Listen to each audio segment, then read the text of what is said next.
क्या निफ्टी में अभी लॉन्ग पोजीशन से बचना चाहिए? कैपिटल सेफ्टी के लिए कब और कैसे एग्जिट करें पोजीशन से? क्या है मार्केट को इन्फ्लुएंस करने वाले की फैक्टर्स? क्या है बेनिफिट न्यू एनालिसिस को अपने ट्रेडिंग स्ट्रैटेजी में इंटीग्रेट करने के? नमस्कार दोस्तों, स्वागत है आपका डॉक्टर संजय वेब के यूट्यूब चैनल में। दोस्तों, आज मैं doctor Sanjay Sinha, technical analyst working on new web since last 28 years.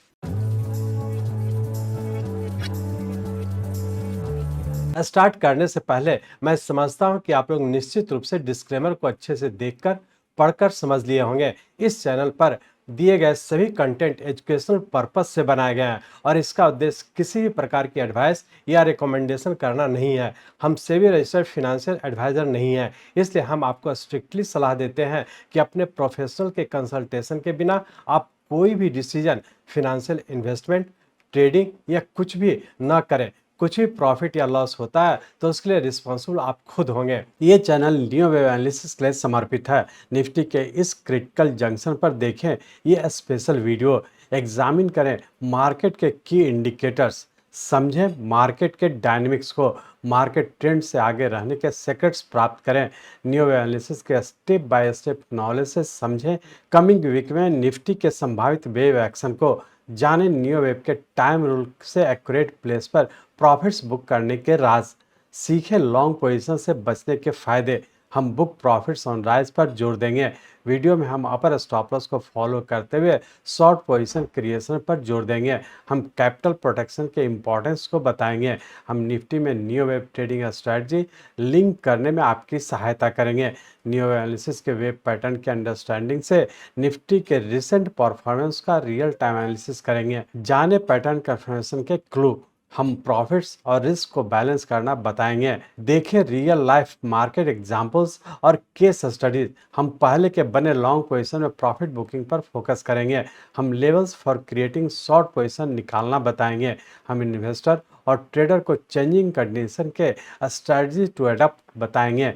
Nifty के प्रेजेंट स्टेट के बारे में जानकारी प्राप्त करने के लिए हमसे जुड़ें। तो निफ्टी में game changing next wave movement को जानने और इन सभी चीज़ों को समझने के लिए चलिए हम लोग चलते हैं निफ्टी के रियल टाइम चार्ट पर। ये निफ्टी का हम लोग का डेली चार्ट है। इस डेली चार्ट में हम लोग देख रहे हैं कि इस पॉइंट पे हम लोग का 13th वेव कंप्लीट करके और यहाँ पे हम लोग का प्राइस वाइज करेक्शन हुआ था जो 4 जून 2024 को पूरा किया, जो कि हम लोग का 14th वेव के फॉर्म में कंप्लीट करके अब पुनः 15th वेव के फॉर्म में इस पॉइंट पे कंप्लीट किया।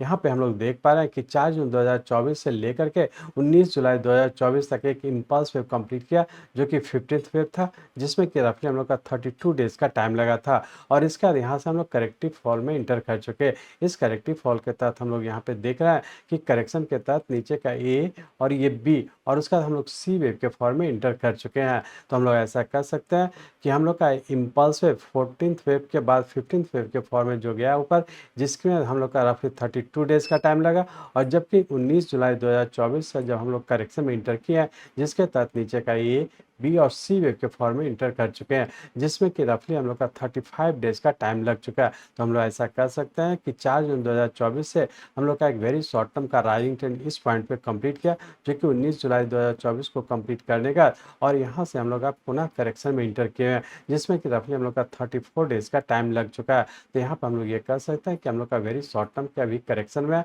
और करेक्शन के तहत अभी भी नीचे रहने की संभावना है। तब हम लोग ये देखने की कोशिश करेंगे कि 19 जुलाई 2024 से जो करेक्शन में इंटर किया, जिसके सबऑर्डिनेट वेव किस पैटर्न में है और आने वाले समय में क्या होने की संभावना है। और चूंकि वेरी शॉर्ट टर्म का हम लोग का करेक्शन में है, तो बेहतर हम स्टार्टिंग लेवल को फॉलो करते हुए आगे की ओर कंटिन्यू रखेंगे। अब हम लोग ये एनालाइज करने का कोशिश करेंगे कि 19 जुलाई 2024 के बाद जो करेक्टिव फॉल में हम लोग इंटर किए हुए, इसका सबऑर्डिनेट वेव किस पैटर्न में है और आने वाले समय में क्या होने की संभावना है। तो इसके लिए हम लोग इस डेली चार्ट को कन्वर्ट करते हैं आवरली चार्ट में। यहाँ पे हम लोग आवरली चार्ट में आ चुके हैं। इस आवरली चार्ट में हम लोग देख रहे हैं कि हम लोग इस पॉइंट पे एक इम्पल्स वेव कंप्लीट किया, जो कि बड़े टाइम फ्रेम का हम लोग का 15th वेव था। उसके बाद हम लोग यहाँ पे करेक्शन के तहत नीचे का ए बी और सी वेव उससे बड़े टाइम फ्रेम का हमारा ए वेव का फॉर्मेशन कंप्लीट करके अब पुनः यहाँ से ऊपर की ओर कंटिन्यू किया, जो कि हमारे इस पैटर्न का बी वेव है, और यहाँ से हम लोग पुनः सी वेव के फॉर्म में नीचे करेक्शन में इंटर कर चुके हैं। अब हम लोग ये देखने की कोशिश करेंगे कि यहाँ से जो सी वेव के फॉर्म में इंटर किया, इसका सबऑर्डिनेट वेव किस पैटर्न में। लेकिन उसके पहले आप लोग ये चीज़ ध्यान रखेंगे कि यहाँ पे हम लोग का ए वेव का बनने में रफली 12 डेज का टाइम लगा था, जबकि हम लोग का बी वेव बनने में हम लोग का 18 डेज का टाइम लगा। यहाँ पे हम लोग ये कह सकते हैं कि टाइम बच गया है, तो हम लोग का बी वेव में हम लोग का ज़्यादा टाइम लिया, तो बहुत ज़्यादा संभावना है कि सी वेव में हम लोग का या तो ए वेव के बराबर इक्वल टाइम लगेगा, या फिर हो सकता है कि ए प्लस बी के फॉर्म में रहने की संभावना है। लेकिन यहाँ पे बहुत ज़्यादा संभावना है कि चूंकि बी वेव में ज़्यादा टाइम लगा, तो इसका मतलब है कि बहुत ज़्यादा संभावना है कि हम लोग का सी वेव में रफली ए वेव के इक्वल टाइम लगने की संभावना, या फिर हो सकता है कि बी वेव का 61.8%। तो दोनों ही केस में हम लोग ये कह सकते हैं कि अभी भी हम लोग का करेक्शन में रहने की संभावना। और चूंकि बी वेव हम लोग का इस पॉइंट पे कंप्लीट किया 25,335 के पास, और यहाँ से हम लोग का रफली 5 डेज का टाइम बीत चुका है, और अभी हो सकता है कि अभी हम लोग का 5 से 6 दिन अभी और नीचे ही रहने की संभावना है। तो हम लोग ये कह सकते हैं कि टाइम की बात करें तो टाइम में भी हम लोग का पूरे वीक में हो सकता है कि रेंज बाउंड में नीचे रहने की संभावना है।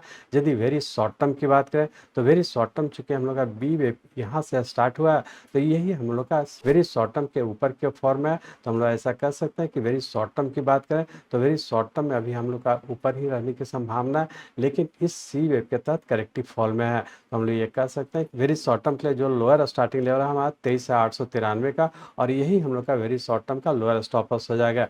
यदि हम लोग वीकली पॉइंट ऑफ व्यू की बात करें तो वीकली पॉइंट ऑफ व्यू में हम लोग देख रहे हैं कि पिछले वीक हम लोग डिस्कस किए थे, जिसके तहत हम लोग का second trailing lower stop loss 24,600 था। ये हम लोग का अभी ब्रेक नहीं किया, लेकिन यहाँ पे चूंकि हम लोग देख रहे हैं कि हम लोग का एक वेरी शॉर्ट टर्म का एक बी वेव कंप्लीट करके और पुनः करेक्शन में इंटर कर चुके हैं, और यहाँ पे हम लोग देख पा रहे हैं कि यहाँ पे हम लोग का इंटरडे का जो लोअर स्टार्टिंग लेवल था ये हम लोग का ब्रेक कर चुका है। तो ऐसा कह सकते हैं कि वेरी शॉर्ट टर्म के लिए हम लोग का करेक्टिव राइज था, जो कि पूरा करके एक फिर से नीचे करेक्शन में इंटर किया है। तो पूरे वीक की यदि बात करें तो पूरे वीक के लिए एक रेंज बाउंड में रहने की संभावना, पूरे वीक के लिए रेंज बाउंड के तहत नीचे का 24,700 और ऊपर का 25,200 इसी रेंज बाउंड में रहने की संभावना।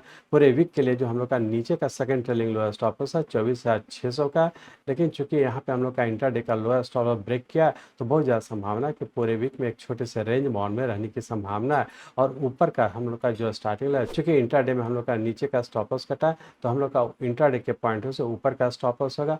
और पूरे वीक के लिए भी हम लोग ये कह सकते हैं कि चूंकि यहाँ पे ऊपर का पूरा करके नीचे स्टार्ट हुआ, तो हो सकता है कि पूरे वीक में जो हम लोग का ऊपर का हाई बना है 25,335 का, ये ब्रेक करने की संभावना नहीं है। तो हम लोग फाइनली ये कह सकते हैं कि पूरे वीक के लिए अपर स्टॉप लॉस हो गया हम लोग का 25,335 का, और जबकि पिछले वीक से जो हम लोग का चला रहा था जिसके तहत हम लोग का second trailing lower stop loss था 24,600 का, ये भी हम लोग का ब्रेक नहीं किया।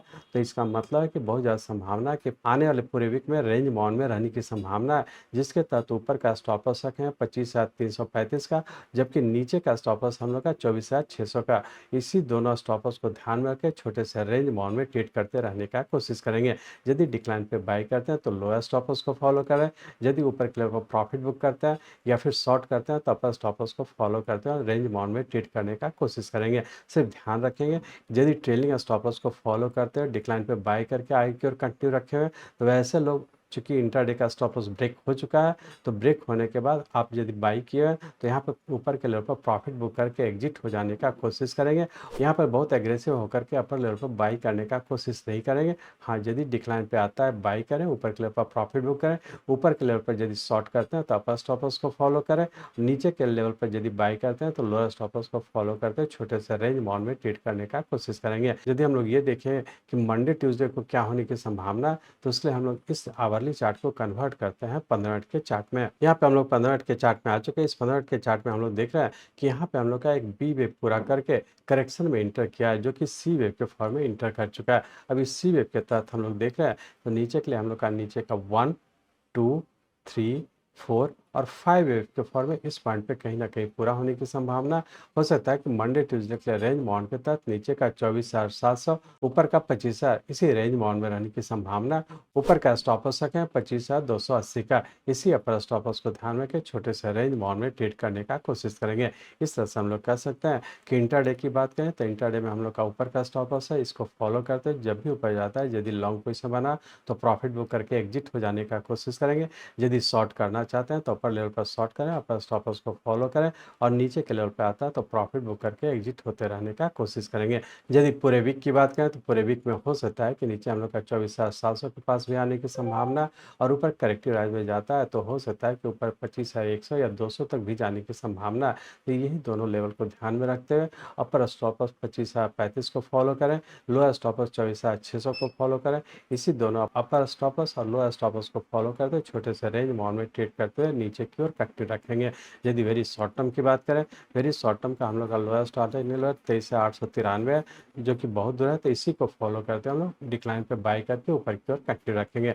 ध्यान रखें वेरी शॉर्ट टर्म में अभी भी हम लोग का ऊपर का है, सिर्फ वीकली पॉइंटों से हम लोग का नीचे करेक्शन में है, और इंटरडे के पॉइंटों से नीचे करेक्शन में है। तो ध्यान रखें कि अपर स्टॉप लॉस को फॉलो करते हम लोग नीचे की ओर कंटिन्यू रखेंगे। मैं चाहता हूं, मेरे जीवन का लक्ष्य है कि नियो एनालिसिस के नॉलेज से इस मार्केट में कोई भी लूजर ना हो। इसको आप सीखें, लोगों को सिखाएं, लोगों को मदद करिए। हमारे साथ जुड़े रहने के लिए, आज के वीडियो को ध्यानपूर्वक अटेंड करने के लिए, इसे दूसरों तक पहुंचाने के लिए आप सबका हृदय से बहुत बहुत धन्यवाद। जय हिंद।